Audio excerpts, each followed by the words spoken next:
Hello, everybody, and welcome to the inaugural episode, the first ever episode of the Fighting and I podcast. I am Kane, the one and only host for this podcast.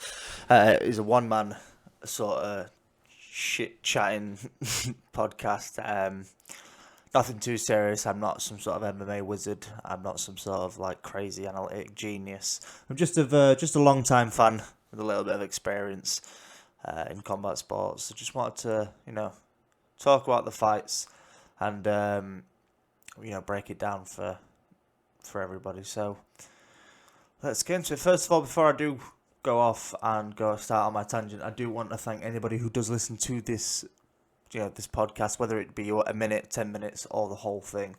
I just appreciate you taking time out of your day to sit down and just have a listen of the first episode. There will be more to come. We'll be aiming for a weekly update. We'll be aiming for a sort of weekly schedule, getting them out every Wednesday, talking about previous and upcoming cards, and maybe a little bit of news as well.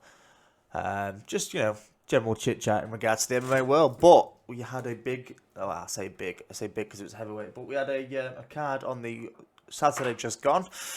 We had Jairzinho Rozenstruik taking on Cyril Gain in heavyweight, and that was in the Apex, and it was a decent fight, a bit of a boring card, in all honesty, nothing too exciting. There was nine fights and there's one finish and one draw, so nothing too entertaining. But at the end of the day, it's fights nevertheless, so it's always nice to watch. There was actually a couple of decent fights. Moises was a nice fight. I do enjoy watching Alexander Hernandez lose. I liked him. I thought, after the Beneil Dariush knockout, I was like, ooh, interesting. Another killer to add to a deep one, a deep division already. And then he takes the piss out of Cowboy Cerrone and then just runs onto the end of his knee for like fucking 13 minutes and then gets booted in the face and then gets finished. But didn't get finished in this fight. I had a decent performance. I say decent, really lost, but he didn't get finished. But it was a nice, good fight for Alexander Hernandez and Thiago Moises. You had Alexa Davis returning versus Sabina Mazo. She got a decision win. A lot of decisions tonight. Like I said, one fight out of the 9 went to was finished. Sorry. So started off the card with a light heavyweight, Dustin Jacoby taking on Maxim Grisham, and he. Again, decision. The only finish, Ronnie Lawrence finished Vince Cachero. I think I said his name right. From what I can remember, it was a pretty back and forth fight. A lot of fighters had success. Both the fighters had success with, the low kick, of course, the calf kick, and it ended up with Ronnie Lawrence, I believe, stuffed a takedown in round 3, and then just teed off on Vince. The ref took 16 hours to stop the stop the finish. It was could have been finished a little bit sooner, but it wasn't like sort of out. It's just a lot of unnecessary damage you could take. But it is what it is. You're gonna make a few mistakes along the road. Hopefully, there's no serious damage with Vince. But it was a decent win. Obviously, Ronnie did the classic. I'm not impressed with my own performance, but at the end of the day, it was a pretty decent performance. A very entertaining fight on a somewhat slow card. Sorry about that. But talking more against the about the Moises fight, like I said, it was Moises with a unanimous decision. Moises did a fantastic work with the leg kick.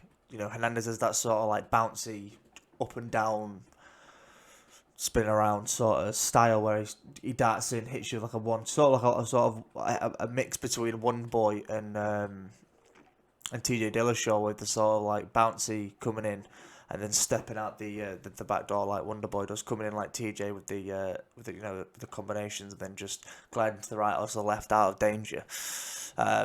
Moises did a fantastic job and sort of nullifying that and taking that out of the equation with the leg kicks. Didn't land as like a ton. It wasn't sort of like a leg kick clinic. Try to say that 3 times, but it was a good game plan nonetheless. I would have liked to see him get a takedown. I do like Moises on the ground. He did finish Michael Johnson after getting I think he was getting battered for like 5 minutes, and then the second round was like, fuck this, took him down, and I think he heel hooked him or something along those lines, but whatever he did, it would have been interesting to see sort of Hernandez off his back, and seeing if Moises could have sort of pursued the submission as well as just get a little bit more damage. But it was a good display nevertheless. It would have been interesting again, Actually, sorry, Moises hit a beautiful spinning back kick, spinning heel kick, in the second round that just got past the guard of Hernandez. If that had a little bit more sauce on it, I think that could have done a little bit more damage. But I do have to say Hernandez does have a chin on him. He did take a lot of big shots. He's definitely worked on maybe the heart aspects, he said, after the Cerrone fight and even maybe the Drew Dober loss. He wasn't out of it. He just sort of like gave up. So be interesting to see what he does on his comeback. What'd make sense looking at the division and looking at lightweight would be if he was going to make Moises versus the winner of Riddell Gillespie, which will be a banger. And then Hernandez could fight Bobby Green. Bobby Green's a nice fight, nice striker. Works that probably one of the only successful MMA fighters to use the Philly shell and sort of really utilizes it well, and it'd be a good fight for Hernandez to sort of get back in the trail. But Bobby Green's no light task. But that would be a good fight again. That would be a banger. But moving up, Caceres versus Croom.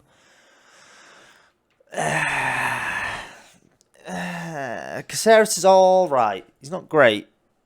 He's all right. He's quietly gone 4-0 in again another stacked division. So it'd be interesting to see him fight a sort of top 10, maybe even top 15 opponent. But he just looks herky-jerky when he fights. I can't not say that. I think in the fight, Bisping and Anik referred to Caceres as a sniper, and I was like, I wouldn't go that far. I wouldn't call him a sniper. So he's more like a submachine gun.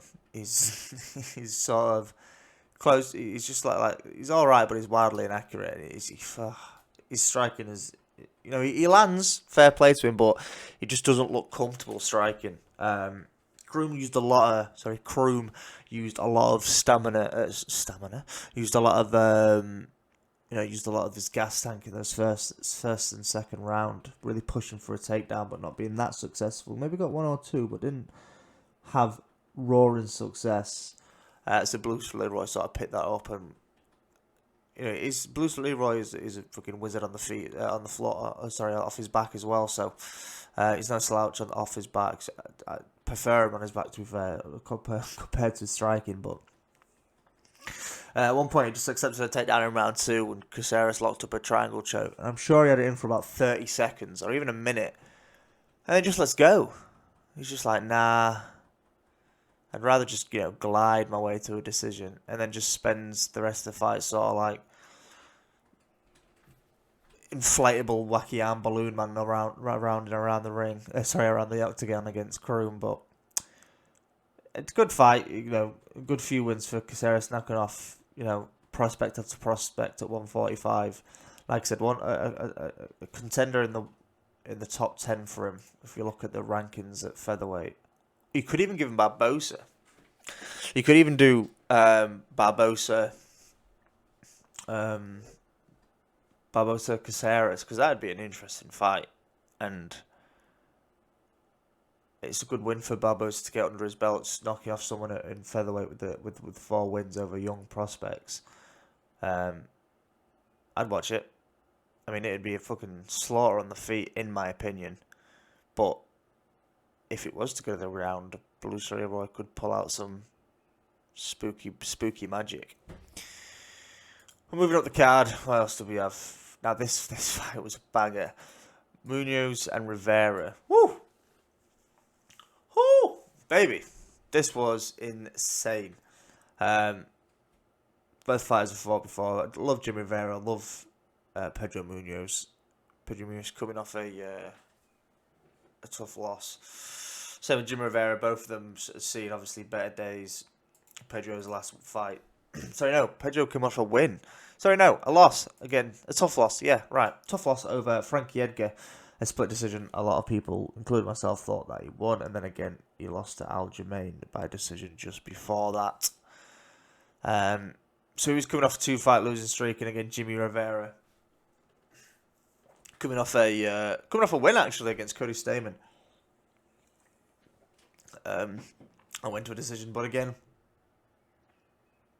absolutely banger. Both fighters just traded calf kick, like low calf kicks for like 15 minutes. It was insane. I think at the end of the round, there's like a little video snippet of both of them.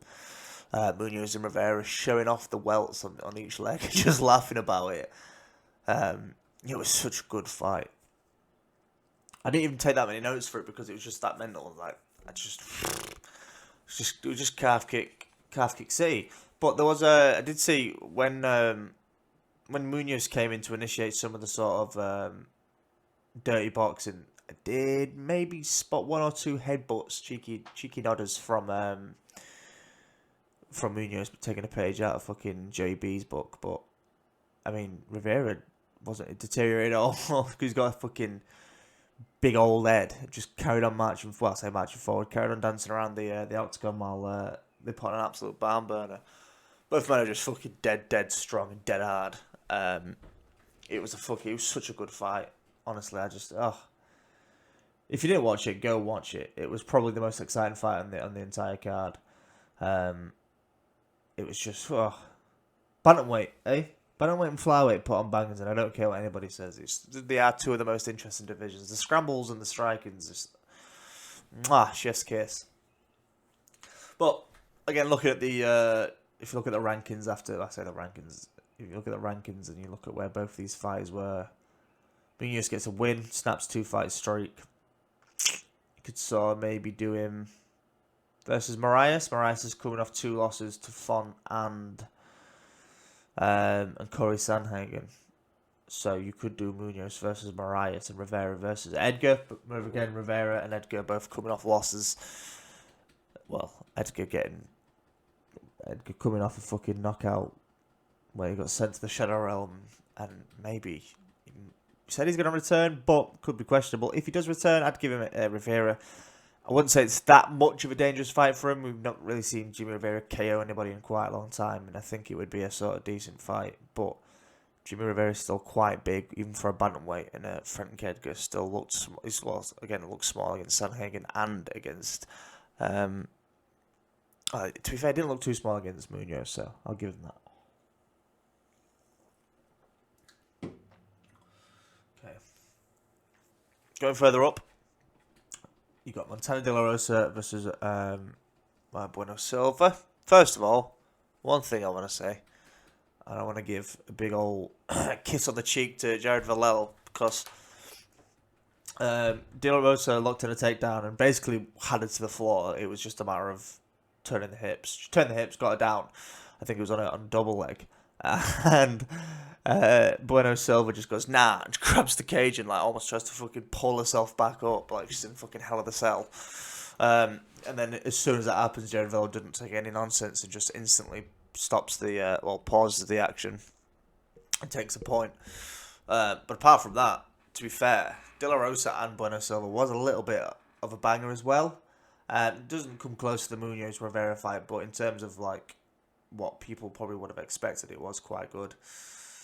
But Bueno Silva showed that she had really good striking and the knees, and even in the clinch when she was defending takedowns, she was blasting De La Rosa with knees. It was beautiful, a beautiful clinch.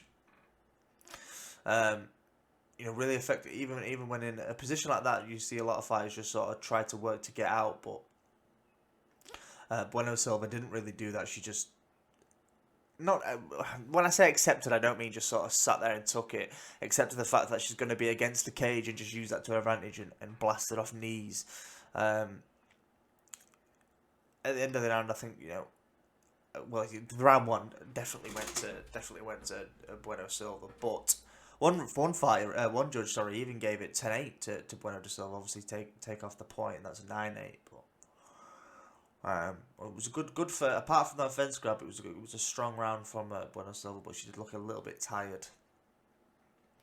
And then in round two, more of the same really in the first sort of two and a half minutes, 3 minutes of the round. De La Rosa just sort of grinding against the cage and trying to get in for a takedown. It seems to be a lot of her fights are based around sort of like a grindy pressure. Not 1,000, not sort of like 100% polished in the striking, but it's there, but it could be sharper. So she just sort of like grinds out for the for a submission. I think she did the same with what's her face?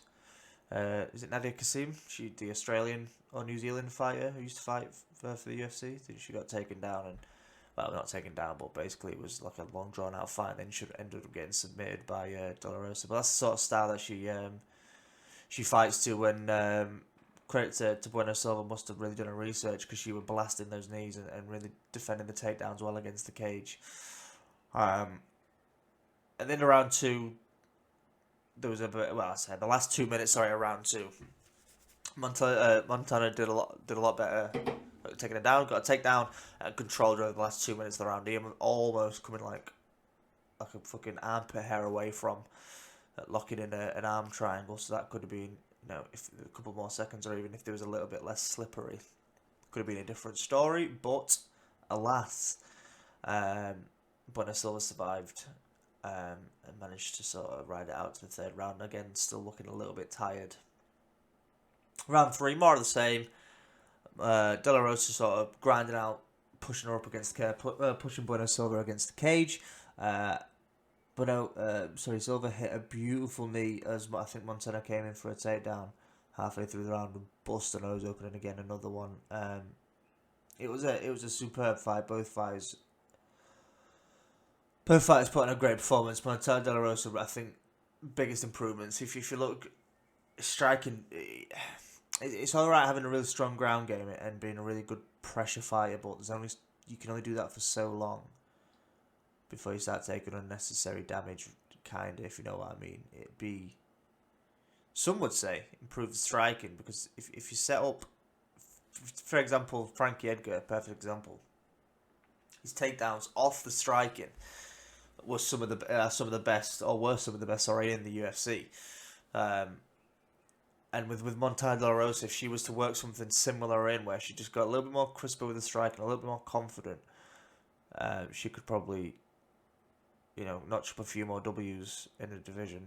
And Silva just needs to work on the gas down, really. She had quite a good fight. Apart from that, couple times getting taken down, but even then she wasn't really in any imminent danger, apart from in round two in the last couple of seconds when she almost got arm triangle, but again, she got out. So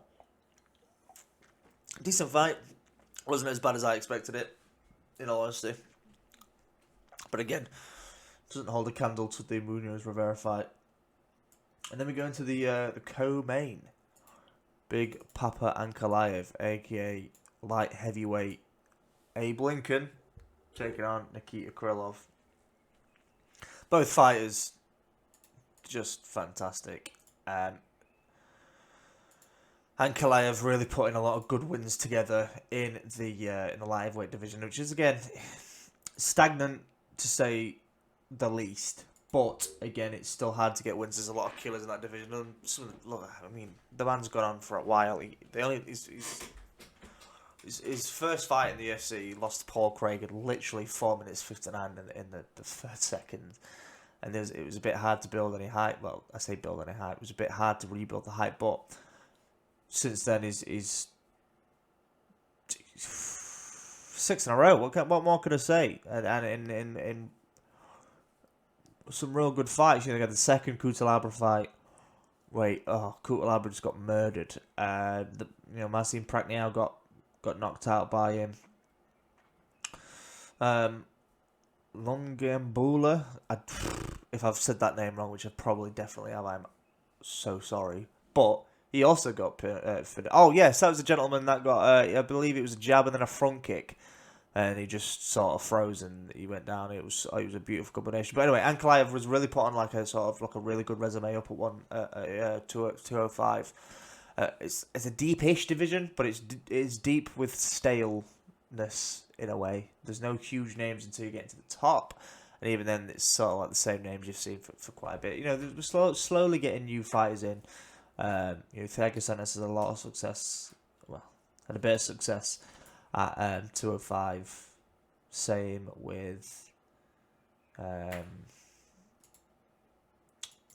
Alexander Rakic. That's it. He's fighting. He's had a bit of a good run as well. But you got Ankalaev and Krillov. Both of those are sort of like a decent fight as well. But it's a good fight again. Went to a decision.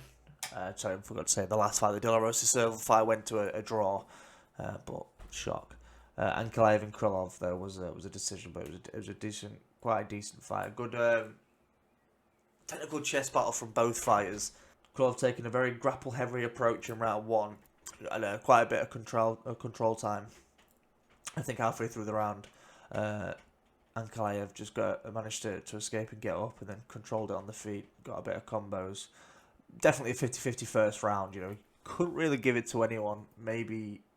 Probably Krillov just for the control and the pressure. But Ankalaev had a lot of success with his check right hook in the fight, in the second round, and into the third. And a little bit of success in the first, actually. Ankalaev, really crisp counter-striking. Really, the guy's so good at reading what you're going to do and then throwing you off balance or just coming in quickly and putting the hurt on you. It was a good fight. Krillov again, mixing it up with the takedowns. Krillov was doing a really good job of when finishing the combinations, his punching combinations. He finished with a kick out of the body, or he tried to go up high. There's a few times he went for like a ducking roundhouse, if you will, what more can I say? Ducking roundhouse, or he'd finish with a jab straight right to the rear body kick. So got a lot of success from both fighters in round two, but Ankalaev really sort of showed that he had it under control. And then again, more of the same in round three. Krillov did throw one of the bigger moments in the fight. Krillov threw a spinning back kick and just missed. And then, I say it missed. Sort of like Ankalaev ducked like down into the left a little bit, and then just grabbed his leg, and utilised that slip to get some control time. But Krillov off his back was pretty decent. He wasn't washed or he wasn't like mauled or anything like that. He was quite well composed, and Ankalaev did get a few shots off, but they weren't any major damage. They weren't like huge ground and pounds. They were sort of like little rabbit punches. Krillov almost even reversed the position, with like powered out with like almost like a double leg sprawl, tried to take him down, but Ankalaev just pushed him back and then just rid out the rest of the round. But it was a fantastic fight. Krillov did throw a beautiful combination just before the end of the round in round three. Jab, fake spinning back fist, lead kick to the body. Rear kick to the body, and then the rear leg teep as well followed up. It was a nice combination. Taking a look for the division, taking a look at the wins and losses. I'd say give Krillov Ozdemir. Would make sense. Ozdemir's coming off, tougher times at light heavyweight, going from Big Don Daddy to not Mr. Don Daddy. You could even, and then for Ankalaev, I would give him the winner of Rakic and Santos, or you could even give him the winner of Yeri and Dominic Reyes. That is a possibility. I'd like to see Yuri Prochazka versus Ankalaev. To be fair, that'd be a really good fight. But yeah, so really for that fight, it was good scrap, good technical bout. Nothing really like whoa happened. Again, it was a pretty lackluster card, but it was a pretty good fight. But like I said, a good technical display from both fighters. Both had really good moments. Ankalaev more success with his check right hook, and his counter striking. And Krillov had a lot more success with the takedowns and sort of pressure against the cage, and finishing the combinations with his strikes. But got to the main event, which I, in all honesty, didn't quite enjoy. I'll tell you why when I have a sippy sip of my drink. So this is why I enjoyed that fight. Number one, it wasn't boring. Now people a few people on Twitter, on the MMA Twitter world, have said that it's boring, or it was boring. It wasn't that exciting. I disagree, and the reason I disagree is because when I think of a boring fight at heavyweight, I think of Lewis and Ngannou, which a lot of people think of. But what you're gonna think of? Cyril Gane did exactly what he needed to do against Jairzinho Rozenstruik without putting himself in any danger or any risk. But it wasn't boring. It was a very technical display. You know, Gane really mixed his striking and the takedown. He just put on a really complete MMA performance, and at heavyweight, wrestling and clinching and striking for 25 minutes straight against a competent, kickboxer, top 5 heavyweight with knockout power. It was a great display from Gane.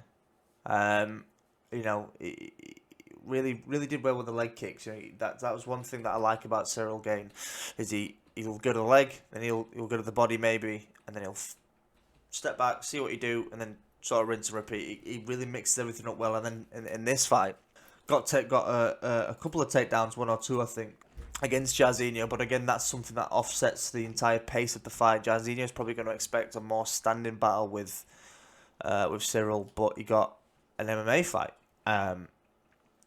And you just saw Jairzinho freeze. He didn't really do much in that fight at all. Jairzinho Rozenstruik looked frozen. He looked a little bit slow. He didn't look as in tune as he should. Now, whether that's because the fight before last he come off a knockout loss to Francis Ngannou, we don't know.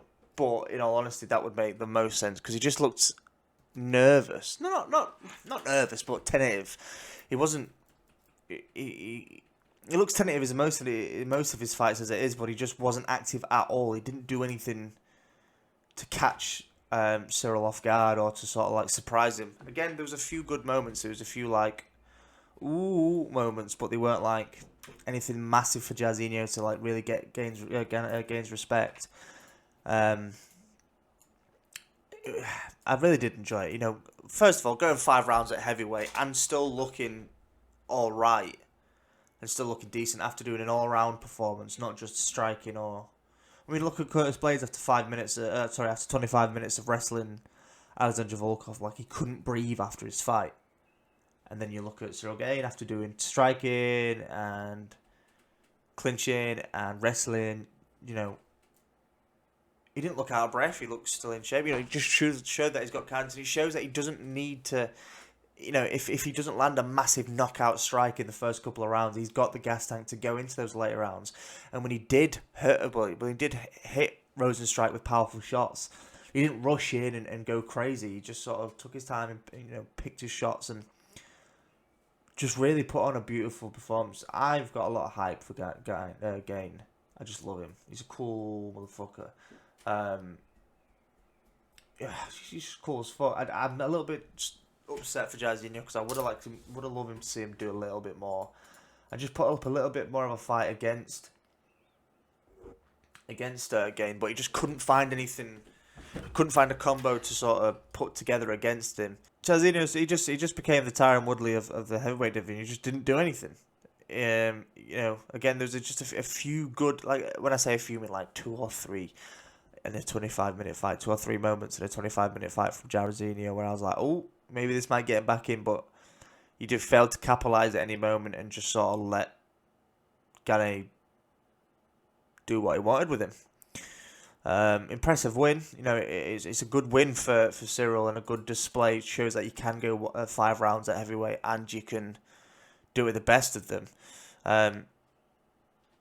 Jairzinho's only loss in the heavyweight division in the UFC, I believe, is to Francis again, which is that's a huge task, is it? It's not like a huge thing. Before Francis, he was what, 8-0? 1, 2, 3. Yeah, he was 8-0. Oh no, sorry, he was 10-0 before fighting Francis. And then he knocks out Junior Dos Santos after fighting Francis. So you think that would have given him a little bit of confidence back, but maybe not. But we'll see what he does in his next fight, and how he pulls it off. Looking at everything, what would make sense in the heavyweight division, just for a little bit of fun. This is probably a terrible matchup. This is probably not for me, but for Biggie Boy, for Jairzinho Rosenstrike. You give Jairzinho Curtis Blades, because both coming off a loss, both are sort of made somewhat of a name for themselves in heavyweight. Curtis Blades losing to the anti-MMA fighter Derek Lewis, and his other two losses coming to Francis Ngannou. Again, Francis Ngannou's a machine. So you could give Biggie Boy versus Blades. It'd be interesting to see how he deals against a wrestler that's not going to fold after one jab. I think it was, I can't remember his name, but literally the first jab that Rosenstrike through just got flatlined. But it's be interesting to see how Jairzinho deals with the pressure of a fighter like Curtis, and see if Curtis goes out and kickboxes again, and then decides to take him down, or just sticks to a grapple heavy. And for Gain, sorry. Derek Lewis makes sense. Stipe's tied up with Francis right now. You've got Volkov. You could do Gain Volkov, in all honesty, and then let Derek Lewis fight for the title, or fight the winner of Stipe and Ngannou. Volkov Gain. I'm up with that. I'm down for that. That sounds like a good fight. Volkov is 5 in the leaderboard. Jairzinho's 4th, so I reckon Cyril Gain will take his place, and it'll be somewhat along those lines. But it would make sense, and then after, obviously, that would determine another number 1 contender. Just then gives it a little bit more activity in a very stale division over the past 2-3 years. We've had the same championship fights. So it'll be interesting to breathe some new life back into the heavyweight division. But that was the fights on Saturday. Again, a pretty decent. Well, no, and yeah. 1 or 2 bangers, some really good technical performances. Gain putting on an MMA, a mixed martial arts masterclass against Jairzinho. Leg kicks, body kicks, jabs, straights, beautiful combinations, takedowns, clinches. And Kalaev showing that he's, again, no slouch at the at light heavyweight, and I think he'll definitely get a top 5 contender next, because we need to get him a big name. I just want to see him thrusted into the limelight. I love him. It's great. He's a fantastic fighter. Again, Munoz and Rivera. Whew, watch that fight. It was a banger. My shins hurt just from watching it, but that was that card, which pales in comparison to what's up and coming. 259, 6th of March. Now this card is stacked from top to bottom. I'm not going to go through all the fights, because fucking I'll be here all night, and it is 4:30 in the morning when I'm recording this. I mean, these are on the early prelims. Tim Elliott versus Jordan Espinosa. Jordan Espinosa, just a flyweight version of Vincent Barbosa, and Tim Elliott, lackluster at the minute. I'd love to see him do a little bit more, but it is what it is. Got Sean Brady taking on Jake Matthews. Sean Brady, I believe, stepping in on short notice to fight Jake Matthews, but that'll be a good scrap as well. Sean Brady, I believe, has got a sick chest tattoo, if I'm not mistaken. Could be completely wrong. I need to double check that now. I am wrong. It's not him. Probably somebody else, but somebody with a similar name has the sick chest tattoo. But anyway, that's just the early prelims. Then the ESPN prelims. Kat Carafance and Rogério Bontorin. Banger. That's a flyweight fight. That'll be a good scrap. Kat Carafance puts on a good pace, and Rogério Bontorin's got some real good leg kicks and good pressure. You got the king of headbutts, Joey Benavidez, taking on Askar Askarov. That'll be a good fight. Joey B, good scrambles, good sort of defensive wrestling, and he's still got quite a bit of power in his little paws. And Askar Askarov, an undefeated, primarily a wrestler. Good fight. Kyler Phillips taking on Song Yadong. And never not laugh when I say the name. No, I'm joking. Song Yadong, was a hot prospect, and then sort of fell off. He got one blistering knockout, and then sort of fell off after that. And then you've got the The biggest sore loser, I'd say, in the UFC. Dominic Cruz taking on Casey Kenny in the feature prelim. That would be a banger. Now, it'd be interesting. I'm interested in that fight because it's Cruz's first 3-round fight in what, probably years. It's Casey Kenny's first real high-profile fight at bantamweight, if you will, in terms of sort of like accolades. Dominic Cruz coming off 2 losses, lost to Cody Garbrandt where he got spanked by Cody Garbrandt, and then got finished by Henry Cejudo. Blamed it on Keith Peterson, as you do. But could it be that Dominic Cruz's style doesn't work anymore? I mean, he's been in fighting for quite a bit now. That somebody must be able to replicate the style at which he fights at. Look at TJ. That's why he fights I believe that's why he fights the way he does when he was preparing for Dominic. In that sort of like snaky. I don't mean that in like a punny way, but a snaky sort of style. He slips in and out. But Dominic's style is unique, but there's a lot of footage of it. There's a lot of footage of him breaking down, and a recipe has sort of been put out there by Cejudo on how to defeat him, and it's chop away at the legs if you can get to him, because normally he can sort of move out the way pretty well, but if you can get to his legs, or if you can get to the leg that he's going to sort of, because he steps off with his leg, so if you try to kick the leg that he comes in with, he'll sort of move that way, so you want to kick the leg that he sort of finishes on. It's got to be a banger though, because Casey Kenny is a good little fighter. He put on a fight of the night performance against Nathaniel Wood, so Casey Kenny had a decision winner over Nathaniel Wood, which is a good fight, and then again Dominic Cruz coming off 2 losses. If Dominic Cruz wins this, it would be a good win. Although it's not like a huge name at bantamweight, Casey Kenny is a hot up and coming prospect at bantamweight. So if Cruz can knock him off and get him out there, shows that Cruz can still hang in there with the younger folks. Shows that his days aren't over yet. But if Cruz gets beat again, in all honesty, I'd talk about retirement just because it's not worth it. With the amount of time they had off with injuries, and then the amount of time he had off from the Garbrandt loss all the way up into the mine's drawing a blank now. And if Dominic Cruz is to lose this fight, I'd sort of look at maybe even discussing retirement. And I don't mean that in like you shot for shit, you're done. He's got a pretty cushy job lined up with the UFC and commentary. There'd be a 3-fight losing streak. You lost your belt, and you lost trying to get your belt back, and then you lost to a prospect, up and coming prospect. The amount of time he had off with the injuries, and if he was to get injured again at his age, he's not like super old, but he's getting up there. He's been fighting for quite some time.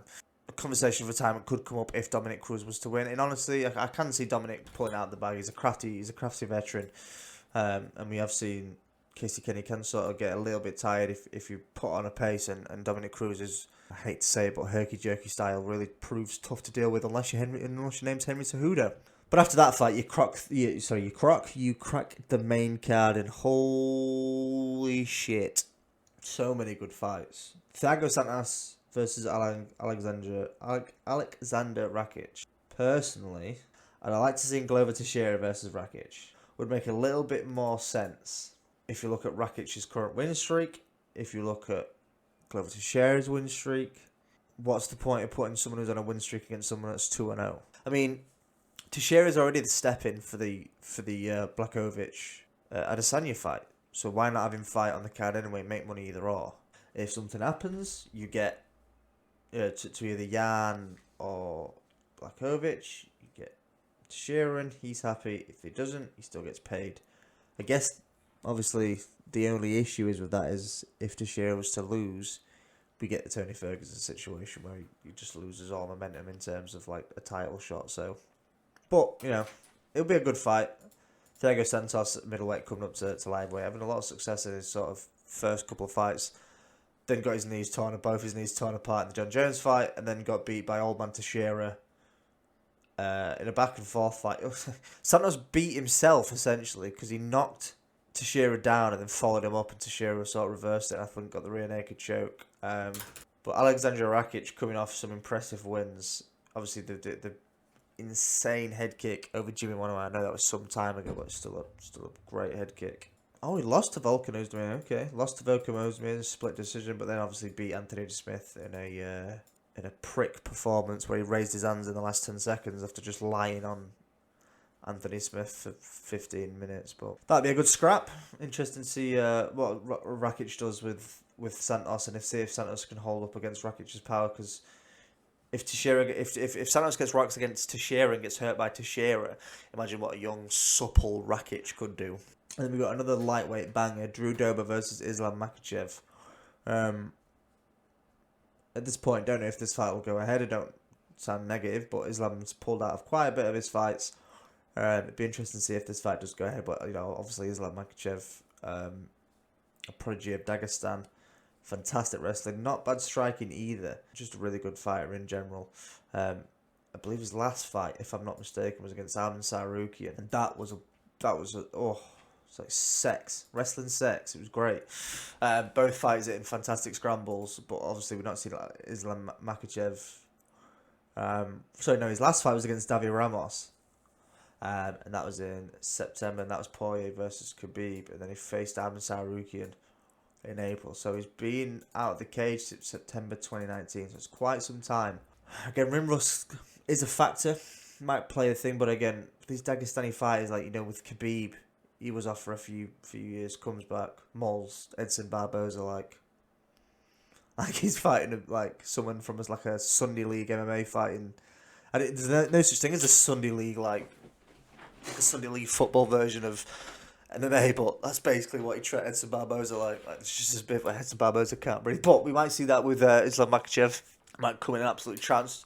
Drew Dober, but obviously Drew Dober on a hot streak at the minute at 155. He's beaten all 3 knockouts. Paulo Reyes, that knockout against Nasrat Haqparast, which I was a little bit bummed about because I like Nasrat, but that's what you get for throwing naked leg kicks while your back's against the cage against someone with the Drew Dober's power. And one of the most satisfying wins I've ever had the pleasure of watching is his fight with Alexander Hernandez. Which beat the piss out of Hernandez in round 2. It was fucking great. But then we get, the first of 3 big old title fights. You got Piotr Yan and Aljamain. Long deserved for Aljamain Sterling. He's been a great fighter since day one. Only lost the best. If you think of his losses, one being that insane knee knockout to the hands of Moraes when Moraes was up and coming, and that's it really. He's lost 3 times in the UFC to Brian Caraway, losses to Brian Caraway. Sun Sao and the aforementioned Marlon Moraes knockout with the knee, but since that fight, he's got an absolute tear. Going 5 for 5 in his last 5 in bantamweight, and that his last win against Corey Sanhagen made it look so easy. Ran up to him, put him against the cage, took him down, took his back, and subbed him. So it's been a long time coming, but oh boy, it is going to be an interesting fight because I saw something on YouTube the other day with one of Piotr Jan's fight. I think it was I could be wrong, but I think the gentleman's last name was Magomed. Or Magomedov, but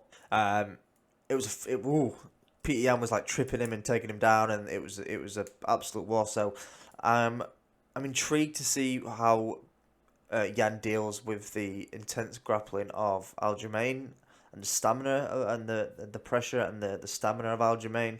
Again, Aljamain's striking is not amazing, but it's sort of up to par enough for him to unlock the takedowns and to throw off his opponent and to get them thinking. But man, Yan is just a beast. I mean, his record's not... Well, I say his record's not impressive, but his resume, in my own humble opinion, Yan's resume isn't amazing. His win over Aldo was good. Then he beat Uriah Faber. He was retired. And then he punched Ricky Simone in the head, and they thought, yeah, you're ready to fight. You're ready to fight, like Russian killer Piotr Yan. And then he gets murdered. And then, a decent win over John Dodson, but he got dropped against John Dodson. And again, same with Jimmy Rivera. Decent fight, but got dropped with Riviera. So a less than stellar record at bantamweight in terms of the names and the notoriety of the fighters that he's fought.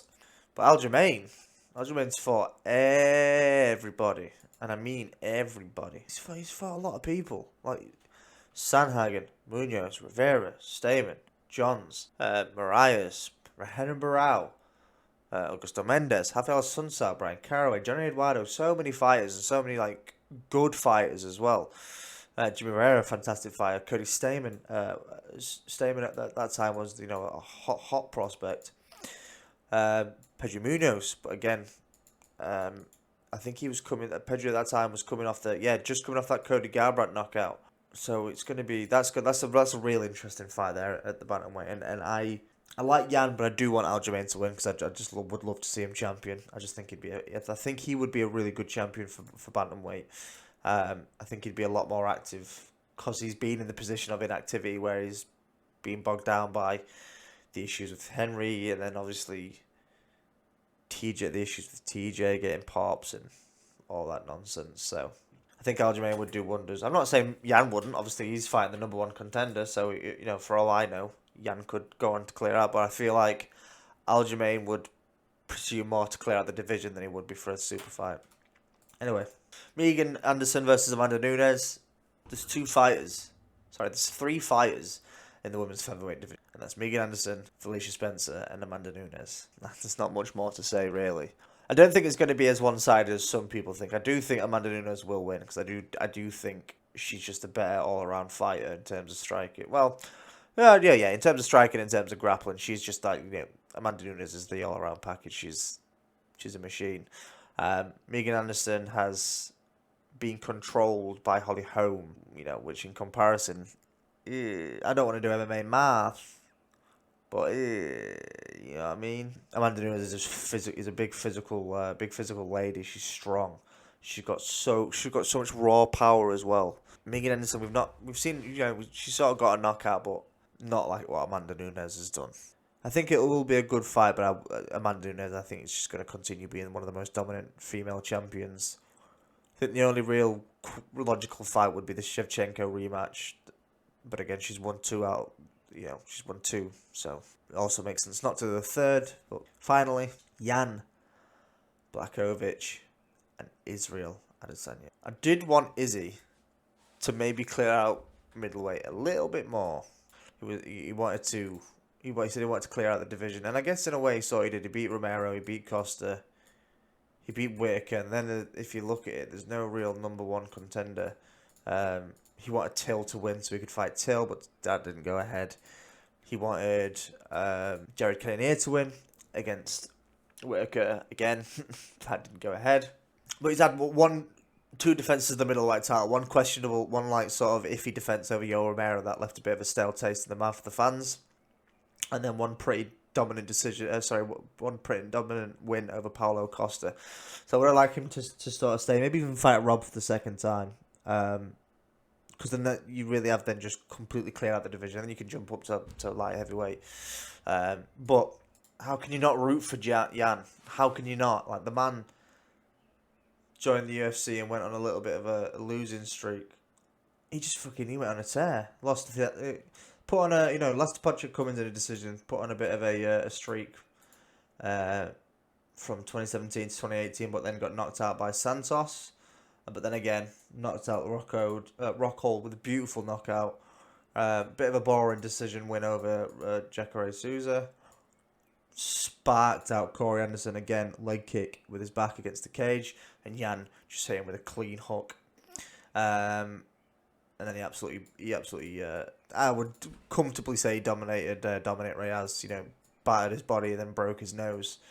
So that's going to be a banger. You know, all in all, the card is huge. It's going to be a late one though. Obviously, us UK boys, 3 a.m, so it's going to be a late one. But that'll be the next fight. The next fights we discuss and breaking down. I'll take a bit more better notes. Obviously, this is the first episode of the Fight and I podcast, so there's going to be a few hiccups. I'm not going to have as much information as I should do, but it's a learning experience and we'll improve as we go along. But that's it, really. You know, it was a decent couple of fights on at the weekend on Saturday. Like I said, check out Munoz and Rivera. That was a fantastic fight.